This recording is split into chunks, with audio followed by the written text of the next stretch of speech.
Hi, we're going to tell you how to change a Ryobi 10 miter saw laser.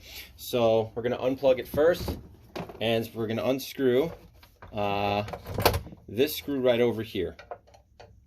Just like my other video where I taught you how to change a blade, I'm going to move a little bit quicker here because I already explained how to do it there. You unscrew this screw, do not touch this one, because if you do, the whole recoil mechanism will get undone and you have to redo it. I may make another video on how to fix that. If you want one, just leave it in the comments below. Retract this up. If there's a little trouble with this coming up, you have to push this little metal piece out and then up, so like this. And then you choose your right size. Remember, clockwise to unscrew this. The laser is right here. Push down and turn until your finger drops in, and then you can really give it some power, and then you can let go and then continue to unscrew it without holding down that button. Okay, clockwise to unscrew. Especially if you're dealing with a circular saw that's portable, clockwise to unscrew. Here's your laser mechanism. It has two little screws here and a tiny little hole over here where the laser comes out of. This thing operates by spinning, by centripetal force. So when it's spinning on the blade, the electrical components are connected and the laser is emitted, and then it makes a line. If you have any debris in here, it's not going to work. So, clear out the debris, test it again, and if it doesn't work, then you have to change the battery. So let's unscrew these two little screws here. Simple Phillips head screwdriver, unscrew over here, put it on the side, little unscrew over here. Good, put it on the side, and then this little plastic cover should come right off like that, okay? Inside you'll see the laser and the dot where the little hole where it comes out of, and the two LR44 batteries. They look like this I got mine on Amazon for like $5 for 15 of them, okay? LR44 batteries, okay? So I'm going to replace these batteries and then see if it works. Okay, replace the batteries. Be very careful. The ones that I handled were volatile. For some reason they popped. One of them popped when I worked with it. Make sure that these little tiny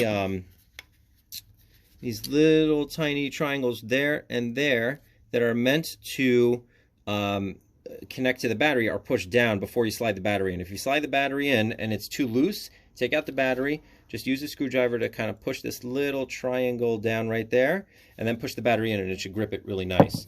Of course, make sure you're oriented. You'll see that the positive or the plus side of the battery should be facing up. Okay, should be facing up, that positive side of the battery, and then you re-plug everything back. Make sure that it's the right way. So it should be like this. If you feel like when you're putting it together it's like it's not fitting right or whatever, it's probably because that this plastic piece is on the wrong way. So just flip it around the right way. The yellow part on my saw, at least, the yellow words of the label fall on top of the laser over here. So that's the way mine is oriented. Maybe yours is differently. If it's nice and secure and there's no bumps coming up here, replace the screws like that. Oh, the laser just went off. Remember, this laser does not work unless it's spinning.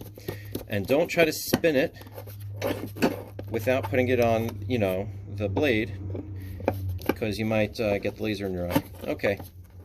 And remember, do not leave button batteries around, because kids swallow it. It could kill them. It could rot their esophagus because the corrosive chemicals inside of the button battery go down to the esophagus and then make a hole in the esophagus, and then that's an emergency room visit right there. If heaven forbid your kids swallow button batteries. So please store them away properly and then dispose them properly. Remember to counterclockwise